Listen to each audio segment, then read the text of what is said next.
சுண்டெலிக்கு கொஞ்ச நாளா உடம்பு சரியில்லாதனால நட்டு யானை கிட்ட போயிட்டு சுண்டெலி உதவி கேட்டது. நட்டு யானையும் சுண்டெலிய மருத்துவமனைக்கு அழைச்சிட்டு போனது. சுண்டெலிய மருத்துவமனைக்கு கூட்டிட்டு போற வழியில நட்டு யானை தெரியாம ஸ்பீட் பிரேக்கர் மேல வண்டியை வேகமா ஏத்தியது. அதனால சுண்டெலி வண்டி மேல இருந்து கீழே விழுந்தது. அடே யானை பையல, என்ன பத்திரமா மருத்துவமனைக்கு அழைச்சிட்டு போறேன்னு சொன்னியேடா, இப்ப என்ன அந்தரத்துல பறக்க விட்டியடா?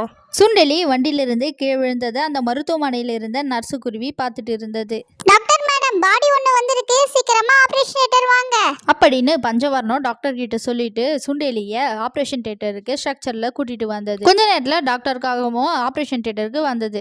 நர்சுகுருவி, சீக்கிரமா அந்த கத்தியை எடு, இந்த எலி எழுந்துக்கிறதுக்குள்ள இதனுடைய கிட்னியை திருடிடலாம். ஏம்பா எலி தம்பி, அதுக்குள்ள எதுக்கு எழுந்துகிட்ட, இன்னும் உனக்கு ஆபரேஷனே முடியல அப்படின்னு பஞ்சவர்ணம் குருவி எலி கிட்ட சொன்ன உடனே அதுக்கு எலி, அடப்பாவமே, மயக்கத்துல இருந்த என்னுடைய கிட்னிய 2 பேருமா சேர்ந்து திருட பாக்குறீங்க, உங்களை சும்மாவே விடக்கூடாது.